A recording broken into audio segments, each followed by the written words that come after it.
বুঝলাম না রে এক মনেতে কয়জন দিবি ঠাই, তোরে আমি দোষ দেব কি তুই কপাল নাই। আমি বুঝলাম না রে এক মনেতে কয়জন দিবি ঠাই, তোরে আমি দোষ দেব কি তুই কপাল নাই।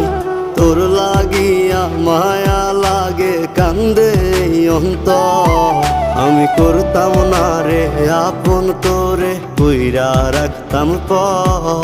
আমি করতাম